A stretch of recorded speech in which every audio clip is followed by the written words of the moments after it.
أعوذ بالله من الشيطان الرجيم بسم الله الرحمن الرحیم الحمد للہ رب العالمین۔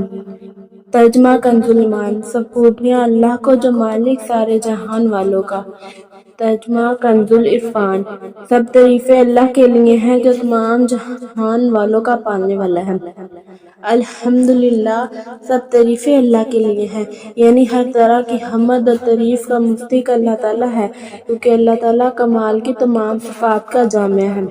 حمد اور شکر کی تعریف۔ حمد کا معنی ہے کسی کی اختیاری خوبیوں کی بنا پر اس کی تعریف کرنا، اور شکر کی تعریف یہ ہے کہ کسی کے احسان کے مقابلے میں زبان، دل یا اعضاء سے اس کی تعظیم کرنا۔ ہم چونکہ اللہ تعالیٰ کی حمد عام طور پر اس کے احسانات کے پیش نظر کرتے ہیں، اس لیے ہماری یہ حمد شکر بھی ہوتی ہے۔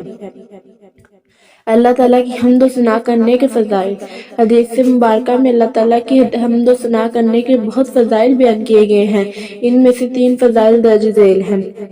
حضرت انس بن مالک رضی اللہ تعالیٰ عنہ سے روایت ہے کہ نبی کریم صلی اللہ علیہ وسلم نے ارشاد فرمایا، اللہ تعالیٰ بندے کی اس بات سے خوش ہوتا ہے کہ وہ کچھ کھائے تو اللہ کی حمد کرے اور کچھ پیے تو اللہ کی حمد کرے۔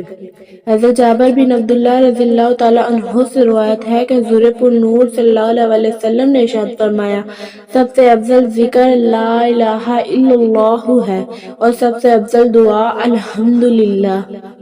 حضرت انس بن مالک رضی اللہ تعالیٰ عنہ سے روایت ہے، حضور اقدس صلی اللہ علیہ وسلم نے ارشاد فرمایا، جب اللہ تعالیٰ اپنے بندے پر کوئی نعمت نازل فرماتا ہے اور وہ نعمت ملنے پر الحمدللہ کہتا ہے تو یہ حمد اللہ تعالیٰ کے نزدیک اس کی دی گئی نعمت سے افضل ہے۔ حمد سے متعلق شرعی مسائل۔ خطبے میں حمد واجب، کھانے کے بعد مستحب، چھینک آنے کے بعد سنت، حرام کام کرنے کے بعد حرام، اور بعض صورتوں میں کفر ہے۔ للہ، اللہ کے لیے۔ اللہ ذات اعلیٰ کا عظمت والا نام ہے جو تمام کمال والی صفتوں کی جامع ہے، اور بعض مفسرین نے اس لفظ کے معنی بھی بیان کیے ہیں، جیسے اس کا ایک معنی ہے عبادت کا مستحق، دوسرا معنی ہے وہ ذات جس کی معرفت میں عقل حیران ہے، تیسرا معنی ہے وہ ذات جس کی بارگاہ میں سکون حاصل ہوتا ہے، چوتھا معنی ہے وہ ذات کی مصیبت کے وقت جس کی پناہ تلاش کی جائے۔ رب العالمین۔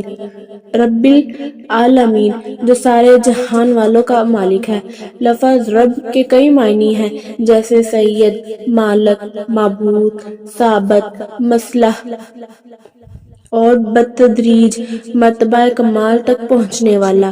اور اللہ تعالیٰ کے علاوہ ہر موجودہ چیز کو عالم کہتے ہیں، اس میں تمام مخلوقات داخل ہیں۔